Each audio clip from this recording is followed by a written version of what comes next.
Ciao! This story is part of a series titled Memories of Tehran.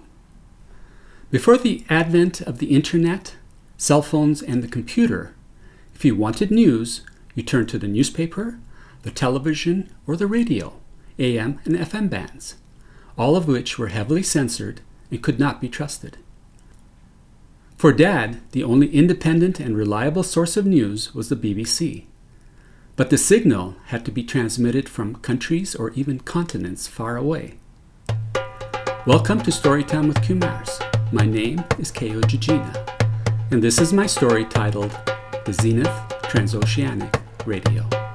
I hope you enjoy it.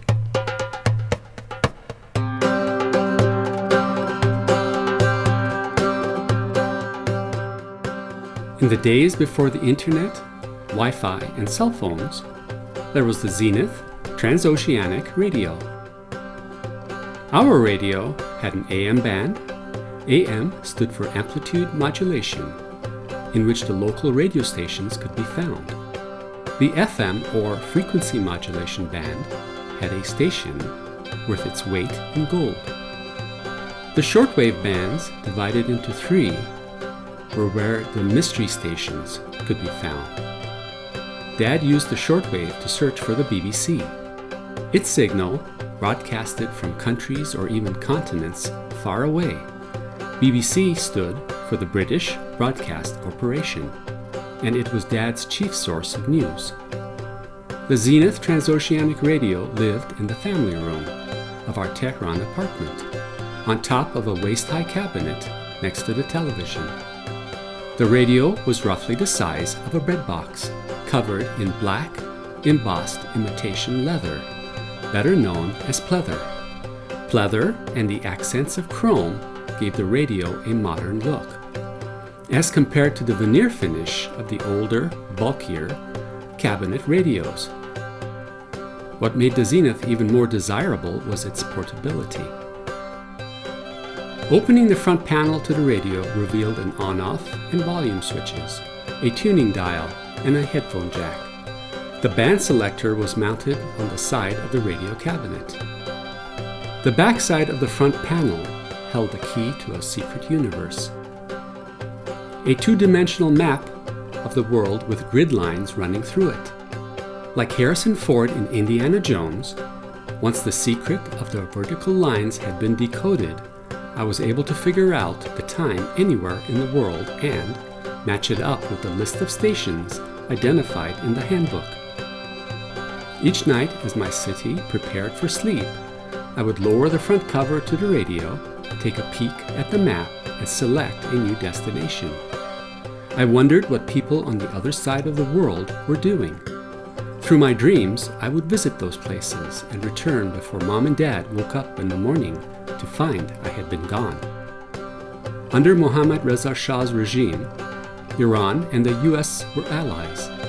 With the alliance came the permission to set up the AFRTS network. AFRTS standing for the American Forces Radio and Television Service. Their shows were broadcast in English. As someone who was raised in a predominantly English-speaking household and going to an English-speaking school, watching and listening to the AFRTS came naturally, as did listening to Mom sing to the AM band. We would listen to shows like American Top 40, Casey Kasem, and Wolfman Jack. The Wolfman had a raspy radio voice and pushed the envelope of what Mom deemed appropriate for children to listen to. But he was cool with the kids at school, and every now and then I got Mom to tune them in. Along with the American television station, there was a local Iranian station. The program on the Iranian station included American shows dubbed into Persian.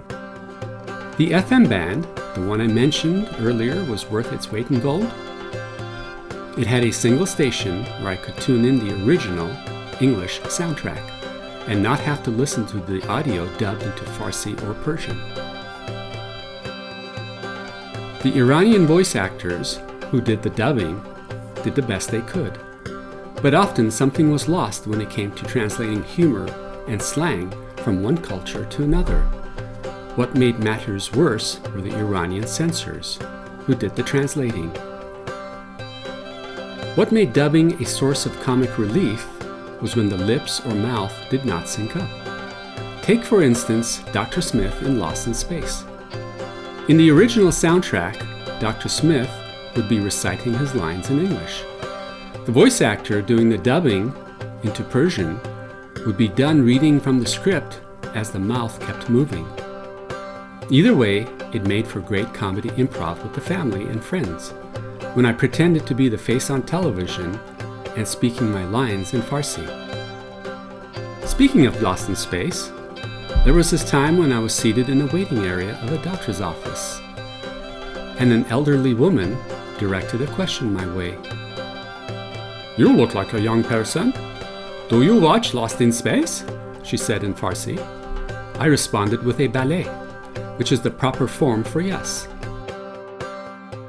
The older woman's eyes lit up, and she said with a serious tone to her voice, "Aren't you impressed that Dr. Smith can speak such good Persian, just like an Iranian?"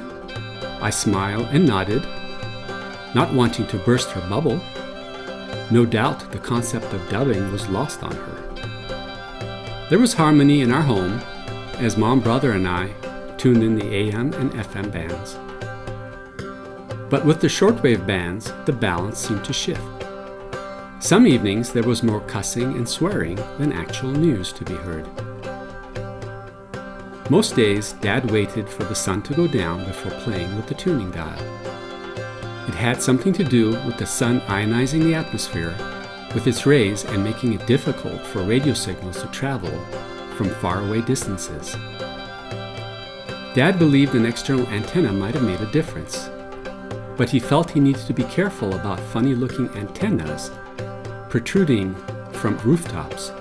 Neighbors might report such sightings to local authorities, and the Iranian secret police, or Savak, might pay him a visit. The other factors affecting shortwave radio signal strength were the steel beams in the construction of the walls and floor of the apartment building, as wood was not commonly available or used in that part of the world. On those evenings when Dad needed good reception, he bundled up the radio like a baby in a blanket and carried it out to the balcony or rooftop. He set things up and would begin playing with the tuning knob as he listened for an audible signal. I remember when war broke out between India and Pakistan, the Bangladesh War they called it, or students from Tehran University protested against the Shah's government and the military were sent in to quell the uprising. Dad would take the Zenith radio outside and I'd join him.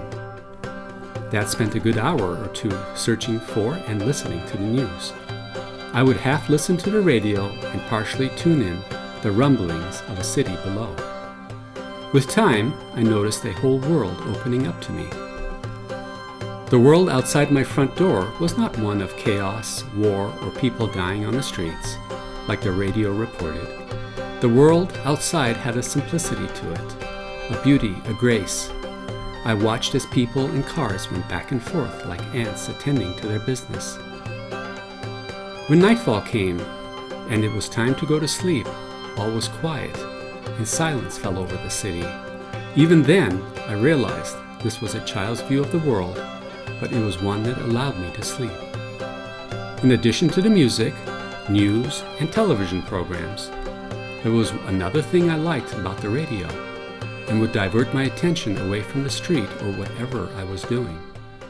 It was the sound the radio made as Dad did his tuning, especially on the old tube radios. It sounded like some alien culture was trying to establish contact with us, and maybe they were.